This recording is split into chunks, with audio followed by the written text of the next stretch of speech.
It's another special edition of Litter Media Live, brought to you today by Classic Brands. I'm Dan Ramey, and in studio with us is Mikaela Bruning. She is the Information Director for District Number 9 of Ohio Department of Transportation. Our neighbor, just down the road. Yep, not far. Thank you for joining us here today. Of course. You've got this little project we've been talking about for the last year and a half, and it's about to happen. It is. Yeah. Yeah, just next week, actually. It starts next week. We're going to tell you about it more in just a moment, but first, this from Classic Brands.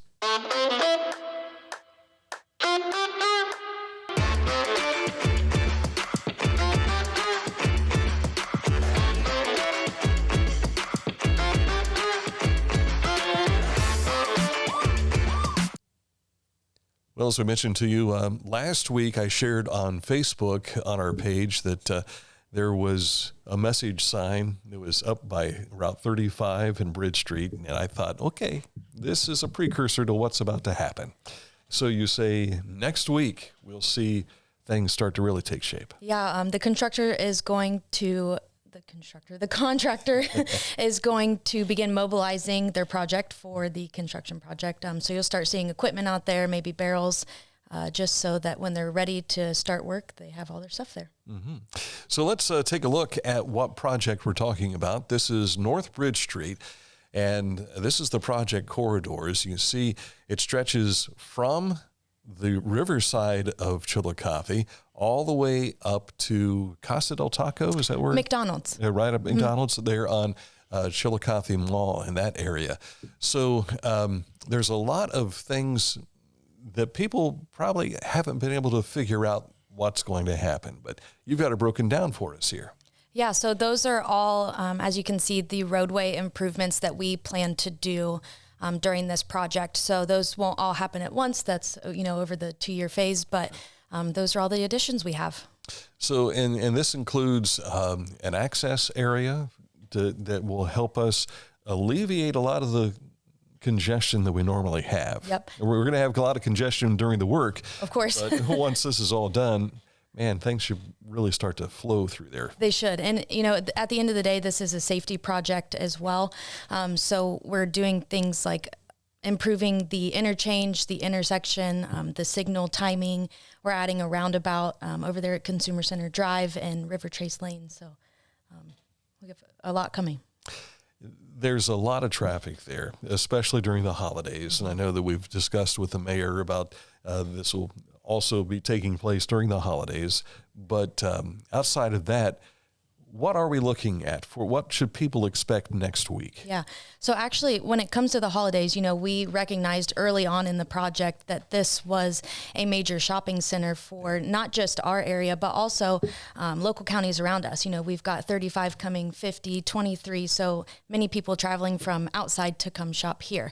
So something that we did was we created a reduced construction contract so that hopefully our goal is to be done by October of both years with any traffic impacts that'll happen. That way for the shopping season, it flows better. Praise the Lord. Yeah. We like hearing that. Yes. So next week when things start to really begin, we're going to see lane reductions? Yeah. So for phases 1, 2, and 3, which will happen this construction season, it won't be too bad. You can expect just lane restrictions here and there. It'll depend on, where they're at, what they're doing. But at least one lane will be maintained throughout the entire corridor. So really just those lane restrictions are temporary things happening here and there, but nothing major. Yeah. These are growing pains, so we must remind each other to be patient with this, certainly. When we look at the work that's being done, let's look at Marietta Road, for instance. There's always been concern about that particular intersection with Raising Cane's when they went in, Applebee's, that area. What can we expect to be done there? So as part of this project, they're actually, there's part of the Marietta Road now. We're going to finish that out. So there will be a new access road behind Applebee's and Raising Cane's at the end of the project. Mm-hmm. So that will be helpful, no question there. For sure. You talked about the roundabout, and for people who don't like these roundabouts, you can do anything and they'll still complain. Yeah. But how do you expect this to really help all that congestion in that area for people going to Walmart and Norris Family dealerships? Yeah, so during construction, obviously, we're still going to have our growing pains, but currently how the intersection works is slow, right? And we all experience that when we're over there. So the goal with the roundabout is to make that intersection work much smoother, and then it'll just be easier to get where you're going. And roundabouts are safe, right? So we don't have to worry about any, well, not any, but less crashes there. Yeah, I'm trying. Have there been any reported at 159 where those two have been put in? I don't recall any accidents being reported. Not there. that I've heard. Yeah, so that's gone rather smoothly, I think. Yeah. And there were so many people concerned about kids who were drivers coming out of Zane Trace High School, but they seem to figured it out. Yeah. And I mean, at the end of the day, that's what it is, right? It's a learning curve. It's a shock, maybe if you haven't experienced it, but there are all kinds of materials out there to help you learn how roundabouts work. We even have a website on our page. If you just went to transportation.ohio.gov/roundabouts, there's all kinds of educational materials on how to help you. And hopefully that would make you feel more comfortable when driving through it. Yeah. One of the things that creates a lot of backflow for people who are coming south on Bridge Street is people wanting to turn right to the businesses, but also to gain access to Route 35 to go west. That is going to be part of this widening of Bridge Street? It is. So eventually we're adding a drop lane to the 35 exit there. So the goal is to push everybody to the inside, those inside lanes, to keep them out of that right-hand lane. If you don't come into the inside lanes, you're going to have to get off on 35. Yeah. So at the end of the project, that's what it'll be. So that area right in front of the Comfort Inn, it's a big ditch right now. Is that going to be filled in? That I'm not sure of. But I could check into that for you. Okay. And that's because I was looking at that area and I thought if they're going to widen that, they're probably going to have to put some dirt in there. Probably, I'm sure. To make it work anyway. Right. So phases 1, 2, and 3, you want to have that finished by October, yes. So having said that, what is entailed in 1, 2, and 3? 1, 2, and 3, they are doing all of the work north and south of the interchange. Okay. And then next year, we'll be seeing phases 4, 5, and 6? Correct. Okay. And next year will be the year that's rough. But as far as traffic impacts, they're only going to allow traffic through the interchange going northbound. So that could be challenging, but, and things change throughout the year, especially everything's weather permitted. So I think it'd probably be better next year to come and talk about that. And absolutely. We are. Yeah. We'll certainly have you back. Yes. So I'm trying to put my brain around all this. When this is complete in 2026, what can people expect?